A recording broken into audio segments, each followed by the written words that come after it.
양소영 변호사의 상담소, 양담소를 찾아주신 여러분 환영합니다. 양소영입니다. 한 연예인이 SNS에 올린 사진이 논란에 휩싸였습니다. 사진은 서울의 한 호텔 객실 안에서 담배를 들고 있는 사진이었는데요. 논란이 일자 해당 연예인은 흡연 사실을 인정하고 사과하기도 했습니다. 하지만 호텔 객실 내에서 흡연을 했음에도 과태료는 물지 않았다고 합니다. 호텔은 금연구역인데 왜 과태료 대상이 안 됐을까요? 법무법인 승인 양소영 변호사입니다. 네, 해당 호텔이 위치하고 있는 용산구 보건소는 법적 근거를 따져본 결과 과태료를 부과할 수 있는 근거가 없다, 이렇게 결론을 냈다고 하네요. 호텔은 금연구역이지만 객실 흡연은 과태료 대상이 아니라고 합니다. 보건소는 관광진흥법에 따르면 관광 숙박시설은 시설 전체가 금연구역인데 그 안에 그 객실은 금연구역에 해당하지 않는다고 하네요. 그래서 과태료 부과 등 법적 조치가 어렵다, 이렇게 설명을 했습니다. 만약 이제 호텔 로비, 엘리베이터, 복도 같은 공용 공간이라면 거기는 국민건강증진법에 따라서 10만 원 이하 과태료를 부과할 수 있는데 객실은 예외라는 겁니다. 다만 과태료 부과 대상은 아니더라도요. 사실은 이제 이로 인해서 무언가 호텔 측에 손해가 발생을 했다면 손해배상 청구는 검토해 볼 수 있을 것 같은데 마침 호텔 측은 해당 연예인에게 30만 원 손해배상금을 청구한 것으로 전해졌습니다. 연예인이 공인이냐, 아니냐, 이런 논란이 있지만, 실질적으로 많은 사람들에게 영향을 끼치는 것으로 보면은 사실은 이제 공인으로 봐야 되겠죠.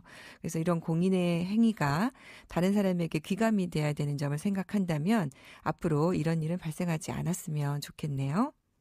화나고 답답하고 억울한 당신의 법률 고민 함께 풀어볼게요. 하나은행 100년 리빙트러스트 센터 배정식 센터장님과 함께하겠습니다. 안녕하세요. 네, 안녕하세요. 배정식입니다. 네. 우리가 이제 신탁에 대해서 좀 낯선 분들도 있고, 이것은 이제 다른 일반인들은 사실 하기 어려운 제도다, 이렇게 생각하는데, 네. 생각이 많이 달라졌을 것 같은데요. 네, 처음에 신탁을 알리던 10년 전하고는 참 많이 달라진 것 같습니다. 아, 네. 네, 이제는 언론에서 유언 신탁, 유언 대용 신탁 이런 걸 들어본 분들도 많아졌고요. 네. 그다음에 또 그걸 알고 찾아오시는 분들의 고민도 굉장히 다양해졌습니다. 네. 최근에는 이혼, 재혼, 비혼 이런 건들이 늘다 보니까 특히 이제 미성년자 보호에 대한 그런 문의가 참 많이 늘고 있는 편입니다. 10년이면 강산이 변한다던데 새로운 또 문화가 형성되고 있는 것 같네요. 오늘 또 사연 준비되어 있는데요. 사연 듣고 자세한 얘기 나눠보겠습니다. 저는 아들과 딸을 키우는 40대 싱글맘입니다. 아들은 성년이고 딸은 아직 미성년자죠. 얼마 전 저와 비슷한 처지의 친구가 급작스러운 병을 얻어 세상을 떠나고 상속이 진행되는 과정을 보게 됐습니다. 친구 사례를 보니 젊다고 안심할 게 아니더군요. 갑자기 무슨 일이 생긴다면 미성년자인 딸에게도 재산이 상속될 텐데 걱정입니다. 그래서 혹시 모를 일에 대비해서 실손보험은 물론이고 암보험, 종신보험, 운전자 보험처럼 각종 손해보험을 가입해놨습니다. 저에겐 지금 살고 있는 아파트와 월세가 나오는 건물, 보험금과 퇴직금 같은 금융자산이 있습니다. 또 오피스텔을 구입하면서 받은 대출도 있는데요. 갑자기 제가 세상을 떠날 때 대비해서 자산관리를 어떻게 해야 할까요? 네, 사실은 저도 이제 애가 어린 자녀가 셋이나 되다 보니까 작년, 재작년에 암보험, 종신보험 다 들어놨거든요. 네. 네, 우리 오늘 사연이 남의 일 같지 않은데요. 네, 그렇습니다. 자, 미성년 자녀의 재산 상속. 자, 이거 어떻게 해야 됩니까, 선생님? 네. 사례자분 참 걱정이 많으실 것 같습니다. 이제 만약에 정말 요거가 발생이 되면 아무런 조치를 안 해놓으면 미성년 자녀에게는 이제 이혼한 전 남편이 이제 친권자가 돼서 재산을 관리하게 될 겁니다. 네. 네, 이게 이제 이혼 가정의 고민이 깊어지는 그죠? 내용인데요. 네. 다행히 이제 첫째는 성년자긴 하지만 아직은 좀 어린 나이여서 본인이 주도적으로 이렇게 재산 관리를 하기는 좀 어려울 것 같습니다. 네. 그래서 이런 이제 사례자 고민이 많으신데요. 이제 적극적으로 자녀들한테 부담되는 요소들을 좀 막아주고 싶은 게 엄마의 뜻일 것 같습니다. 이제 사연자의 고민의 이제 가장 포인트는 이제 미성년 자녀가 상속을 받게 되면 이제 사이가 안 좋은 네. 전 남편이 이제 내 재산을 실질적으로 관리하게 아이를 되죠. 관리하게 되는 아이를 네. 이제 보호자가 돼야 되니까 그렇죠. 후견인이 돼야 되니까 네. 이제 그게 좀 싫으시다 이런 말씀 같아요. 네네. 어떻습니까? 네, 이제 만약에 이제 그대로 이제 유고가 발생이 되면 네. 아빠가 내가 남겨놓은 아이들을 위해서 남겨놓은 재산을 전부 다 이제 관리하거나 처분까지 할 수가 있게 되겠죠. 그래서 이제 후견인을 이제 지정을 해놔야 될 거고요. 후견인 지정을 해놓지 않으면 이제 대출 문제라든지 상속세, 뭐 그다음에 이런 문제들을 전부 다 아마 도움을 받아서 해야만 할 겁니다. 네. 특히 이제 세금 같은 경우는 기일이 딱 정해져 있는 일이기 때문에 결국 아이들이 혼자서 할 수 없기 때문에 결국 뭐 아빠의 조력을 받을 수밖에 없는 상황이겠죠. 그러니까요. 어쨌든 이제 굉장히 고생해서 모으신 나의 이제 자산을 자녀가 상속받는 것까지는 좋은데 미성년이다 보니까 또 내가 원하지 않는 방향으로 관리될 수 있는 네. 이런 위험이 있는데 이럴 경우에 어떤 준비가 되면 좋을까요? 네, 유언장을 먼저 준비하셔야 될 것 같습니다. 네. 예, 이제 유언을 통해서 대개 이제 이모나 외삼촌을 후견인으로 선정하실 수가 있거든요. 아, 그러니까 이제 내가 원하지 않는 전 네. 남편이 후견인이 되는 걸 막을 수 있다. 그렇습니다. 이런 말씀이군요. 예. 예. 그런데 이제 이 사례자분 같은 경우는 유언으로 첫째 아들을 후견인으로 지정을 해놨습니다. 아, 자녀를, 그러니까 오빠가. 예, 네. 오빠가. 그래서 이제 둘째를 오빠가 이제 보호를 해라. 이렇게 이제 지정을 해놓은 거죠. 네. 그래서 이제 유언으로 후견인 지정을 할 수가 있으니까 이 제도를 활용한다면 그 후견인 미성년 자녀의 이제 그 보호 공백을 네. 좀 메꿀 수도 있고요. 상속이 발생하더라도 바로 이제 현명하게 대처할 수 있는 그런 이제 방법이 될 것 같습니다. 아, 그렇네요. 사실 뭐 이모나 삼촌도 또 믿을 수 있을지 없을지 모르는 일이라서 내 맘 그렇죠. 같지 않은데 예. 직접 성년이 된 자녀가 후견인이 된다면 네.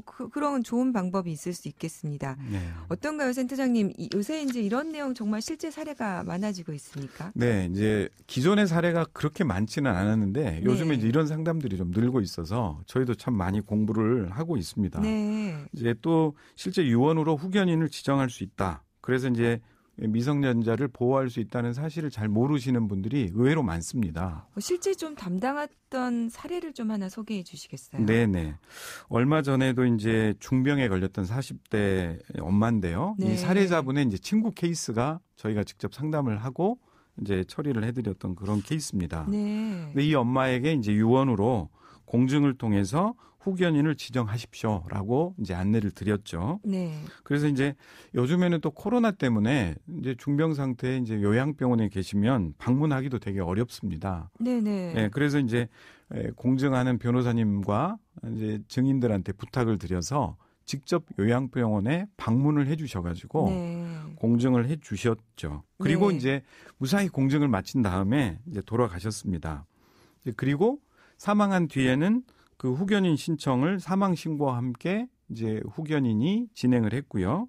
뭐 근데 이제 문제는 이걸 이제 공무원 담당하시는 분도 이런 사례가 많지 않다 보니까 법원의 판결을 받아와라. 네. 이제 이렇게 말씀하셔서 현실적으로 그런 일이 발생했군요. 예, 네. 그래서 이제 그걸 다시 한번 2번 걸음하게 되고 또 이제 여러 가지 내용을 규정을 말씀을 드려서 설득했던 그런 기억이 납니다. 네.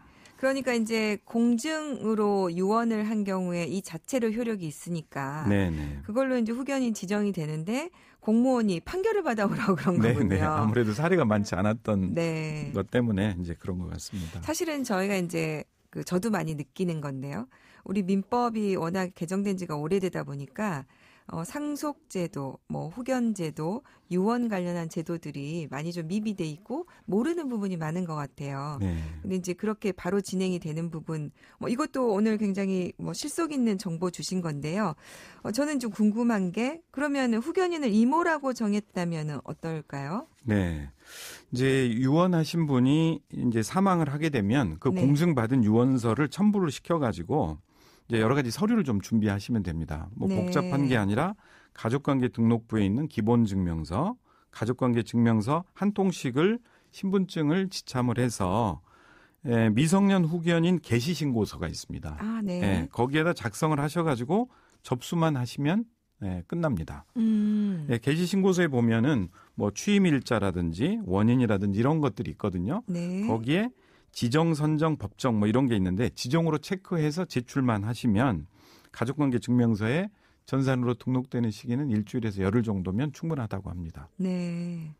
저희가 이제 성년 후견인 같은 경우에도 미리 이제 내가 원하는 후견인을 정해 놓으시고 그거를 이제 등기해 놓으시라고 하는데 미성년 같은 경우에는 이렇게 유언으로 하는 경우에 유언으로 하는 경우에는 바로 그냥 그 신고만 하면 되는군요. 네네. 후견인 개시 신고서. 네. 신고서 그러면 이걸 어디에다가 접수하나요? 이제 구청에다가 네. 신고를 하면 이제 바로 지정이 가능합니다. 네. 예.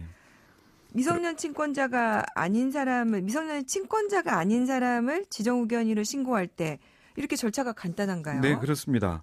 이제 사망하기 전에 미리 이제 유언장으로 이모를 이제 후견인으로 지정한 경우에도 네. 그 공증받은 유언장과 관련된 서류, 그다음에 신분증을 제시를 하면 바로 그 개시 신고서에 의해서 접수가 되고 이제 가족관계 명부에 이제 올라가는 후견인으로 올라가는 절차가 굉장히 간단하게 진행이 될 수 있습니다.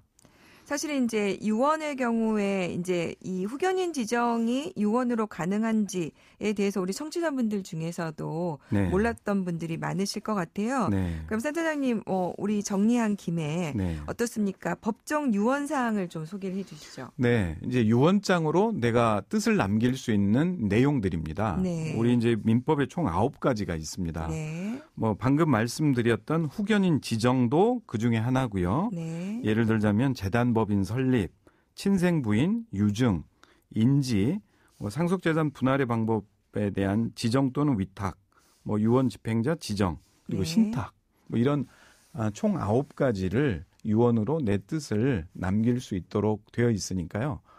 진행하시는 내용에 따라서 참조하시면 좋을 것 같습니다. 네. 유언 같은 경우에는 이제 법에 엄격히 규정을 하고 있는데 이런 법정 사항에 대해서 유의하시고 유언도 진행하시면 될 것 같습니다. 오늘 또 도움 말씀 감사합니다. 네, 고맙습니다. 오늘은 하나은행 배정식 센터장님과 함께했습니다. 양소영 변호사의 상담소 양담소는 내일 또 문을 엽니다. 끝곡 양희은의 가을 아침 들려드릴게요. 양소영이었습니다.